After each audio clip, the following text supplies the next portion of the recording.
दृष्टि आईएएस के टुडे जी के प्रोग्राम में आपका स्वागत है। शुरुआत करते हैं पिछले अभ्यास प्रश्न से, जिसमें हमने आपसे पूछा था हाल ही में चर्चा में रही पद्दारी जनजाति किस राज्य या केंद्र शासित प्रदेश से संबंधित है। आपके ऑप्शन थे ऑप्शन ए अंडमान और Nicobar, option B Odisha, option C Telangana या फिर ऑप्शन डी जम्मू कश्मीर। तो इस प्रश्न का सही उत्तर है विकल्प डी जम्मू कश्मीर। आप में से कई व्यूअर्स ने इस प्रश्न का एकदम ठीक जवाब दिया है। चलिए अब आगे की बात को एक्सप्लेनेशन से समझते हैं। हाल ही में भारत सरकार ने जम्मू कश्मीर में 4 समुदायों को अनुसूचित जनजाति यानी शेड्यूल्ड ट्राइब एसटी की सूची में शामिल करने के लिए संसद में एक विधेयक पेश किया है। इन 4 समुदायों में शामिल हैं गद्दा ब्राह्मण, कोली, पद्दारी जनजाति और पहाड़ी जातीय समूह। बता दें कि पद्दारी जनजाति पहाड़ी किश्तवाड़ जिले के सुदूर पद्दार इलाके में रहती है। 2 तहसीलों में फैली पद्दारी मातृभूमि की सीमा उत्तर पूर्व में जांस्कर लद्दाख, दक्षिण में हिमाचल प्रदेश के पांगी और पश्चिम में शेष जम्मू कश्मीर से लगती है। 2011 की जनगणना में पद्दारी की आबादी 21,548 दर्ज की गई। 83.6% हिंदू, 9.5% बौद्ध और 6.8% मुस्लिम थे। इस क्षेत्र के लोग पद्दारी भाषा बोलते हैं, इसलिए विकल्प डी सही है। यानी इस प्रश्न का सही उत्तर होगा विकल्प डी जम्मू कश्मीर। चलिए अब शुरुआत करते हैं आज के एपिसोड की। आज के एपिसोड का पहला प्रश्न है, हाल ही में समाचारों में देखे गए भोजपत्र सुलेख का व्यवसाय किस राज्य में किया जाता है। आपके ऑप्शन है उत्तर प्रदेश, उत्तराखंड, मध्य प्रदेश या फिर कर्नाटक। तो इस प्रश्न का सही उत्तर है विकल्प बी उत्तराखंड। चलिए एक्सप्लेनेशन देख लेते हैं। हाल ही में भारत के प्रधानमंत्री ने मन की बात कार्यक्रम के 103वें संस्करण में उत्तराखंड के बद्रीनाथ के पास माणा गांव की महिलाओं द्वारा भोजपत्र सुलेख के व्यवसाय पर प्रकाश डाला, इसलिए विकल्प बी सही है। बता दें कि भोजपत्र, जिस पर महाभारत का प्राचीन महाकाव्य लिखा गया था, का उपयोग सुंदर कलाकृतियों और स्मृति चिन्ह बनाने के लिए किया जा रहा है। इसे हिमालयन बर्च के नाम से भी जाना जाता है और यह हिमालय में व्यापक रूप से पाया जाता है। यह पश्चिमी हिमालय का मूल निवासी एक पर्णपाती वृक्ष है जो 4500 मीटर तक की ऊंचाई पर उगता है। ये लंबे समय तक जीवित रहने वाली एक प्रजाति है जो 400 साल तक जीवित रह सकती है। इस तरह इस प्रश्न का सही उत्तर होगा विकल्प बी उत्तराखंड। नेक्स्ट क्वेश्चन है, पीएम यशस्वी योजना किस मंत्रालय की एक पहल है। आपके ऑप्शन है कौशल विकास एवं उद्यमिता मंत्रालय, सामाजिक न्याय एवं अधिकारिता मंत्रालय, वित्त मंत्रालय या फिर योजना मंत्रालय। तो इस प्रश्न का सही उत्तर है विकल्प बी सामाजिक न्याय एवं अधिकारिता मंत्रालय। हाल ही में केंद्रीय सामाजिक न्याय एवं अधिकारिता राज्य मंत्री ने लोकसभा में पीएम यशस्वी योजना के बारे में जानकारी साझा की। बता दें कि पीएम यशस्वी का पूरा नाम PM young achievers scholarship award scheme for vibrant India है। इस योजना के तहत सामाजिक न्याय और अधिकारिता मंत्रालय मेधावी छात्रों को छात्रवृत्ति प्रदान करता है, इसलिए विकल्प भी सही है कि योजना कक्षा 9 से 12 तक के उन योग्य छात्रों के लिए शुरू की गई है जो वंचित समूह से संबंधित हैं। छात्रों को राष्ट्रीय परीक्षण एजेंसी की यशस्वी प्रवेश परीक्षा में उनके प्रदर्शन के आधार पर छात्रवृत्ति के लिए चुना जाता है। इस तरह इस प्रश्न का सही उत्तर होगा विकल्प बी सामाजिक न्याय एवं अधिकारिता मंत्रालय। नेक्स्ट क्वेश्चन है, निम्नलिखित युग्मों पर विचार कीजिए। एक तरफ जीआई टैग दिए गए हैं, दूसरी तरफ राज्य बताए गए हैं। पहला है पोक्कली चावल, उसके सामने लिखा है हिमाचल प्रदेश। दूसरा है कोफ्तगिरी धातु शिल्प, उसके सामने लिखा है राजस्थान। और तीसरा है गढ़वाल साड़ी, उसके सामने लिखा है ओडिशा। उपयुक्त में से कितने युग्म सम्मिलित हैं, यह आपको बताना है। आपके ऑप्शन है केवल 1, केवल 2, केवल 3 या फिर कोई भी नहीं। तो इस प्रश्न का सही उत्तर है विकल्प ए केवल 1 युग्म ही सम्मिलित है। हाल ही में भारत के 7 उत्पादों को चेन्नई में भौगोलिक संकेत रजिस्ट्री द्वारा भौगोलिक संकेत यानी जीआई टैग दिया गया। इसी क्रम में राजस्थान को उदयपुर कोफ्तगिरी मेटल क्राफ्ट के लिए जीआई टैग दिया गया है, इसलिए युग्म 2 सम्मिलित है। प्रश्न के संदर्भ में बात करें तो पोक्कली चावल मध्य केरल के तटीय क्षेत्रों में प्राकृतिक और जैविक रूप से उगाया जाता है। इसे 2008 में भारत सरकार की भौगोलिक संकेत यानी जीआई रजिस्ट्री के साथ पंजीकृत किया गया था, इसलिए युग्म 1 सम्मिलित नहीं है। वहीं गढ़वाल साड़ी को तेलंगाना के भौगोलिक संकेतों में से एक के रूप में पंजीकृत किया गया है, इसलिए युग्म 3 सम्मिलित नहीं है। इस प्रकार केवल एक ही युग्म सम्मिलित है, इसलिए विकल्प ए सही होगा। यानी इस प्रश्न का सही उत्तर हुआ विकल्प ए केवल 1। चलिए अगला प्रश्न देखते हैं। हाल ही में खबरों में रहा रोहिणी आयोग किससे संबंधित है। आपके ऑप्शन है यौन उत्पीड़न, ओबीसी का वर्गीकरण, बाल श्रम या फिर चुनावी कानून? तो इस प्रश्न का सही उत्तर है विकल्प बी, ओबीसी का वर्गीकरण। हाल ही में रोहिणी आयोग ने अन्य पिछड़ी जातियों यानी ओबीसीज के उप वर्गीकरण पर रिपोर्ट पेश की है। बता दें कि दिल्ली उच्च न्यायालय की सेवानिवृत्त मुख्य न्यायाधीश न्यायमूर्ति जी रोहिणी की अध्यक्षता में 4 सदस्यीय आयोग की नियुक्ति 2 अक्टूबर 2017 को की गई थी। इसके कार्यकाल में 13 बार विस्तार किया गया था। इस आयोग को यह जांचने के लिए कहा गया था कि ओबीसी के लिए आरक्षण और अन्य लाभ किस हद तक कुछ प्रमुख जाति समूहों के बीच केंद्रित हैं। तब इस आयोग को केंद्रीय ओबीसी सूची में 2600 से अधिक जाति समूहों के विभाजन का सुझाव देने का काम सौंपा गया था, ताकि इन लाभों को समान रूप से पुनर्वितरित किया जा सके। इसलिए विकल्प बी सही है, यानी इस प्रश्न का सही उत्तर होगा विकल्प बी, ओबीसी का वर्गीकरण।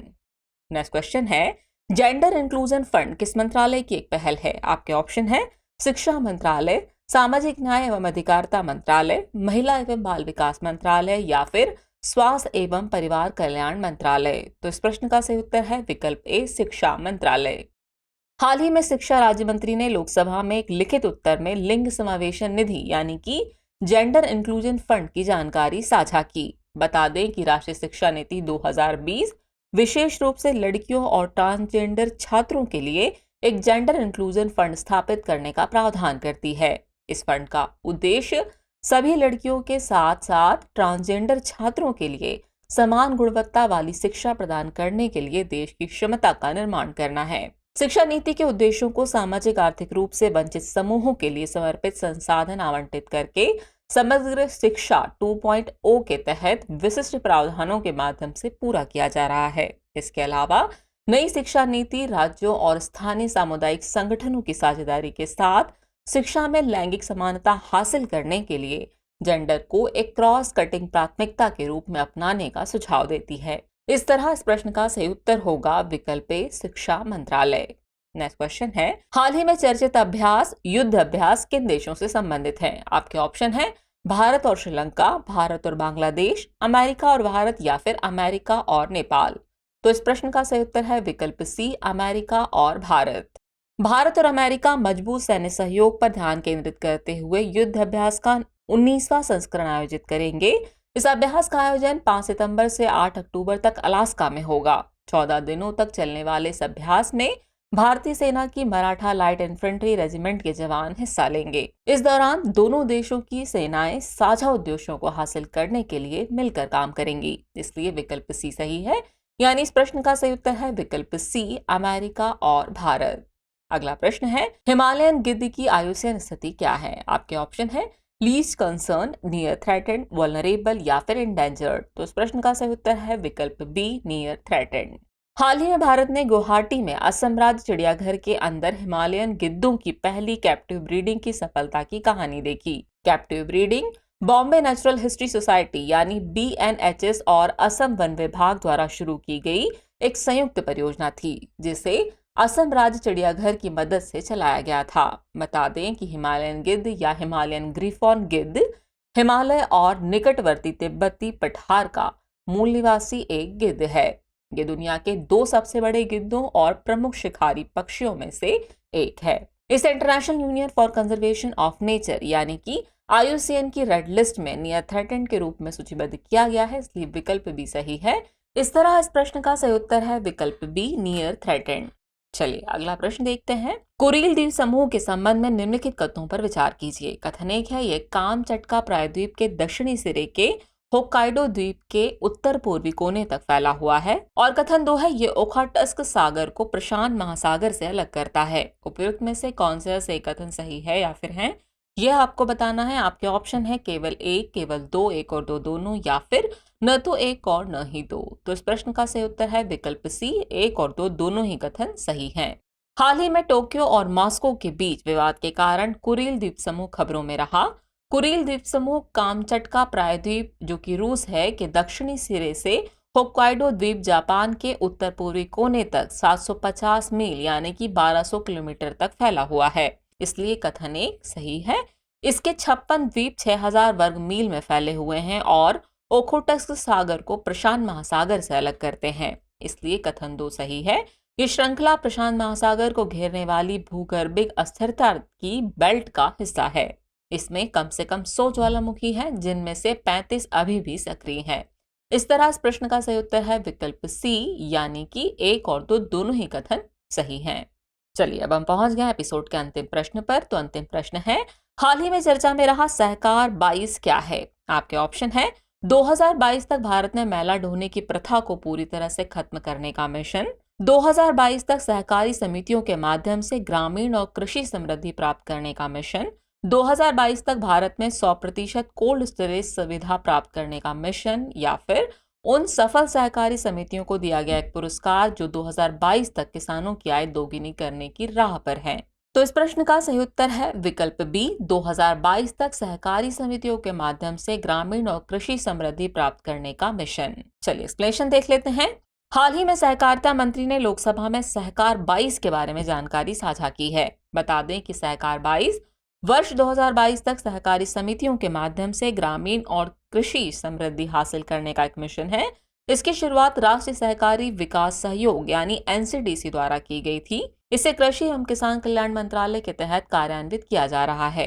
एनसीडीसी ने सहकारी समितियों के माध्यम से युवा ग्रामीण आबादी को लक्ष्य करते हुए युवा सहकार भी लागू किया है। इसलिए विकल्प बी सही है, यानी इस प्रश्न का सही उत्तर होगा विकल्प बी, 2022 तक सहकारी समितियों के माध्यम से ग्रामीण और कृषि समृद्धि प्राप्त करने का मिशन।